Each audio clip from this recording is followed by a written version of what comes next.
Apa kamu tahu, di balik dunia pertambangan yang gajinya besar, terdapat pula resiko yang besar. Mulai dari dinding yang ambrol, air danau yang menyusup tanpa permisi, hingga rembesan dari tambang tetangga yang mendadak berubah jadi malapetaka. Tapi, karena saya belum pernah menceritakan sebuah tragedi yang mengerikan tentang dunia pertambangan, maka izinkan saya untuk mengangkat sebuah kisah nyata tentang salah satu tambang di Jerman. Tambang ini bersebelahan dengan danau tua yang dulunya juga bekas area tambang. Kini dibiarkan terbengkalai menjadi kolam raksasa penuh misteri. Biasanya kan habis dikeruk ya ditinggalkan begitu saja. Terowongan bawah tanah yang dibangun di tambang ini tak terhitung jumlahnya, begitu dalam dan bercabang seperti labirin.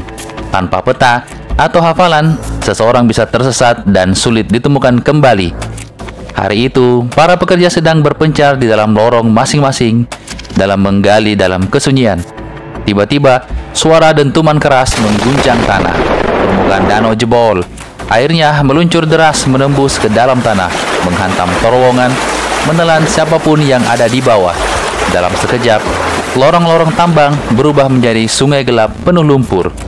Beruntung, sebagian pekerja berhasil berlari dan menemukan ruangan tersembunyi yang tak terjamah air. Tapi, bagaimana caranya menyelamatkan mereka? Jalur keluar tidak ada. Tim penyelamat di permukaan kebingungan. Tambang ini terlalu luas untuk ditebak begitu saja. Gas intro dulu ya.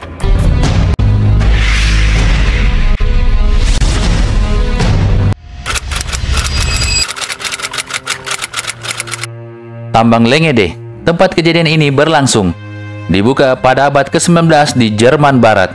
Kedalamannya tidak main-main, mencapai 100 meter dari permukaan tanah. Dengan jaringan lorong yang rumit, ada yang tembus, ada juga yang tidak. Di dalamnya, terdapat kereta dorong yang digunakan untuk mengangkut biji besi. Jadi, bagaimana cara mereka bertahan hidup seperti bernapas di bawah tanah yang terbilang sangat dalam? Ya, beberapa ventilasi sudah disiapkan. Kipas angin dipasang agar udara tetap mengalir. Tapi, tetap saja, tambang ini menyimpan potensi bencana. Di samping tambang ini, terdapat danau yang cukup besar.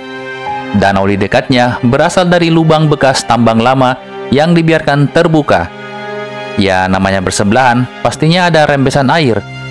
Rembesan air dari dinding terowongan bukan lagi hal aneh bagi para penambang. Namun, bukannya ditutup, pengelola hanya memompa air keluar. Lama-kelamaan, rembesan itu membesar dan menjadi genangan.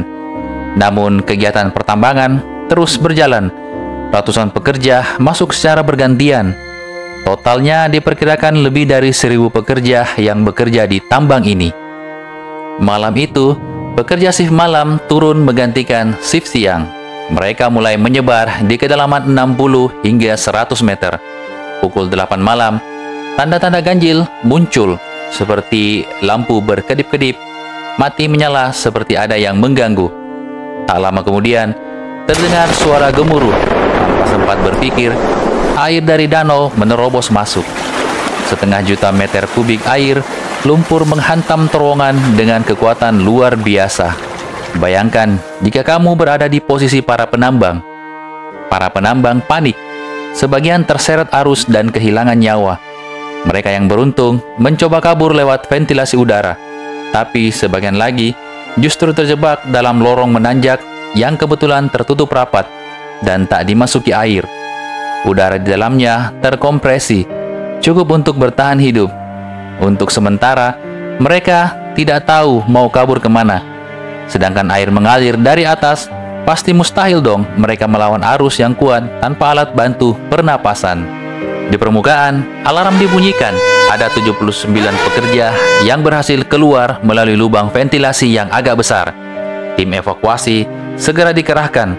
Truk-truk mulai menimbun lubang di dasar danau, mencoba menghentikan aliran air. Oksigen dipompa masuk ke tambang, tapi pengemboran penyelamatan tidak semudah itu. Mulanya harus di mana?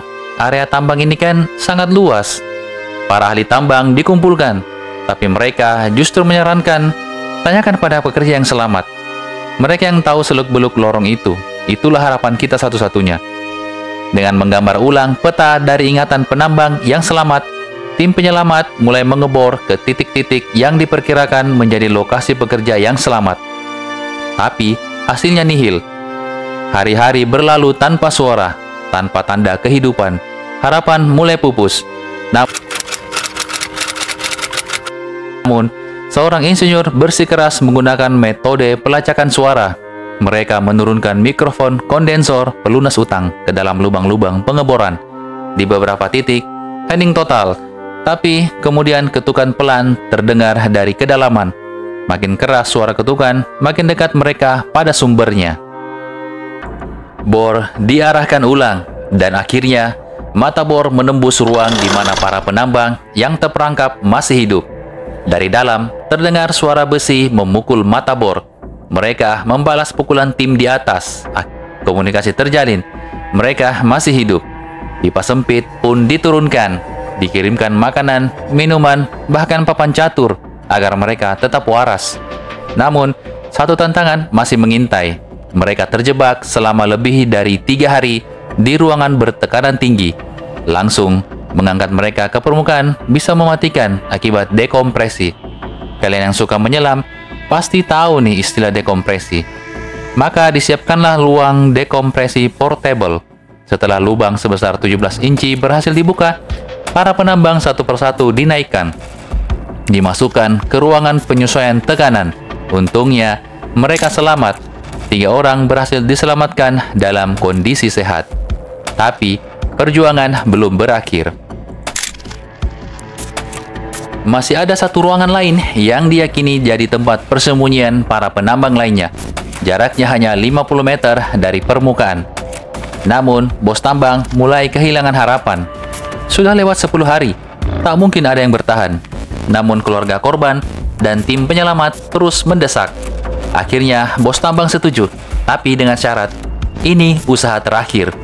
Pengoboran pun dilakukan dengan penuh ketelitian, dan keajaiban terjadi lagi. Ketukan kembali terdengar dari bawah. Tim menyangka itu suara arwah, secara kan sudah 10 hari. Tapi tidak, mereka masih hidup. Makanan dan air segera dikirimkan, biar mereka tidak mati. Setelah itu, lubang besar dibuat untuk menyelamatkan mereka. Sebanyak 11 orang berhasil dikeluarkan hidup-hidup. Sayangnya, 39 lainnya ditemukan tak bernyawa. Sebagian dalam kondisi mengenaskan. Beberapa jenazah bahkan tidak bisa dijangkau, dan akhirnya terkubur selamanya di dalam tambang. Tragedi ini menjadi salah satu bencana tambang paling mengerikan dalam sejarah dunia.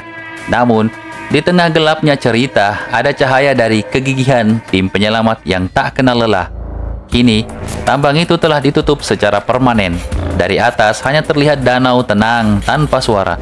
Tapi siapa yang tahu apa yang terkubur di dalamnya? Semoga kisah ini menjadi pengingat bahwa di balik setiap tragedi, ada pelajaran, keberanian, dan harapan yang tak pernah padam. Terima kasih sudah menyaksikan video ini. Sampai jumpa di video berikutnya.